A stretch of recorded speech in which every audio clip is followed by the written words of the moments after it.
name is Courtney James, and I am here today with Patrick Cruickshank, the CEO of 9 Mile Metals. Hi, Patrick. How's it going? Hi, Courtney. It's been a while. How are It you? has, it has been a while. I'm good, thank you. How are you doing? Uh, I- we're having fun. We're busy.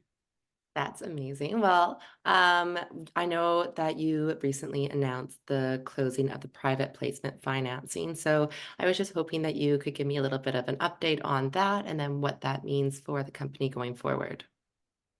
Sure. We're very excited. We are fully funded again. In essence, we were approached by institutional funders. You know, there's been some talk out in the community about maybe the government ending some of these tax credits for folks. So a lot of these flow through funds were trying to place some of their investment dollars for their investors. And they approached us after our first two press release results for the two holes on the wedge. And they were very impressed. And they know they've been following us, so they know the bigger picture for the whole portfolio that we have on the four projects. And they were very excited with orphan mining and maybe reintroducing a larger, bigger, up-to-date deposit. So they approached us, and I know some investors don't like it when we're attractive, but new investors do like it when we're price attractive. So everything kind of worked out. It was very quick. Now we're topped back up to close to the 1.2 million that we had before. So we're fully funded to resume in May and right through the year. So we shouldn't have to come offline and do any more flow through funding for the year. That's great. That's great news. Yeah. It also gave us, a month to, April is the muddy month, and it gave the crew some time because we're not allowed to know any results and so on like that while we're doing a raise. So, and the way the assays are coming in, we didn't have another completed hole, so we kind of took the opportunity to announce it then. But also, the crew had a time because these holes, we got 7 more holes to announce, and the cutting, and these are bigger widths and intersections, so it's taking longer to cut and photograph and assay and sample and so on. So it did give our crew a good 3 or 4 weeks to get caught up. And then in the meantime, it did snow one more time, but those days are gone. And now everything's melting, and we're in that muddy, sloppy period. But for May, we'll be back in the field. We have Landtac ready to go with our track mount rig. We still have our container rig, and they're trying to secure some track mount for the summer, which is great. And now we have access, and it wasn't so much access. We could get access to some of our targets in the winter. It was the water. Yeah. So the wedge area was because it's an annual river, so that was easy. The other thing is we have water access near some of these other targets, but when you get up to 1 kilometer to 2 kilometers away, you've got multiple pumps, and some of it's uphill. But then the other thing, which is challenging, is you got to have these heaters on these water lines, and that's the problem when it's sometimes too far. And the drillers don't like it. And then the other thing is some of those water sources, some years they're not frozen, other years they get frozen, and it was quite cold in those hills. So quite a few of them, we had access, but no water.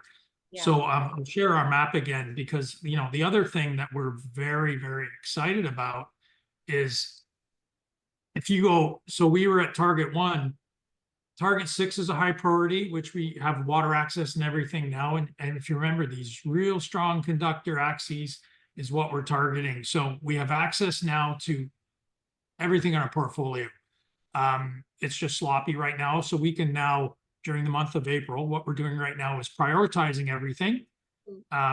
Obviously, this trend with the wedge and 2 and 3 and 4 is very important. With 6 is hopefully the source of this trend, which we believe it is. And then we'll resume and get back to 10. And we're evaluating number 11 right now. So we're very excited to get back to the Western portfolio and continue from when we stopped. And we'll just have a quick re-look at the priorities. I did want to give a couple more updates. We did acquire, as everybody knows, the paper data of the wedge from Cominco and the logs and assays for surface and underground drilling. We have commenced, as everybody knows, digitizing those and getting them into a 3D model before we resume back on the wedge. There was 276 holes, I believe, in total. Now, not all those were surface mount. We are prioritizing the surface mount versus the subsurface, and we're digitizing those right now with the help of some third-party technicians. And I got an update today. They're about 60 holes in. Okay. So we will get more of an update. Now, this is what we're going to probably do is be able to take a preview of that and get it 3D modeled rather than wait till the end. And we'll just keep everyone up to date on that. So those things have been ongoing, but you got to remember paper logs that are like photocopies and everything. It's time consuming to get all these digitally. It's not just scanning, it's actual data input, so into spreadsheets and so on, so we can use it. And that's time consuming. And like I said, we're around 60 holes in.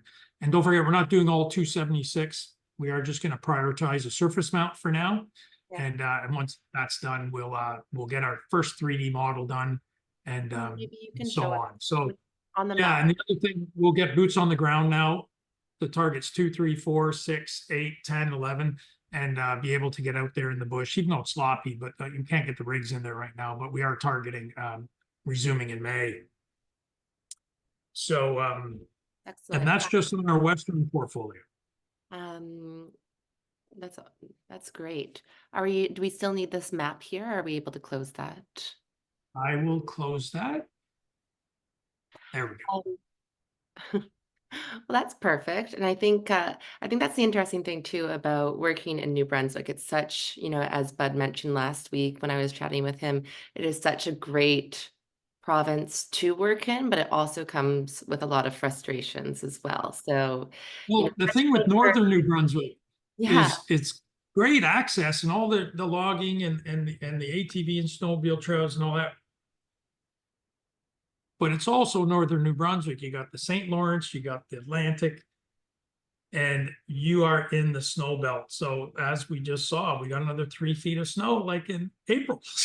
So it's like, and half the people are happy. They get an extra month of snowmobiling and all those good R&R things. And for us guys, it's like, darn it, and yeah. anyway, but it's all good. It's all good. And I think though it has been, a testament to all of the workers that are part of the drill crew up there. They are very diligent, they're hard workers, they're used to putting up with these conditions. So I know that you are grateful for them. Oh, they're fantastic. I honestly don't think I could do it at Yeah. all.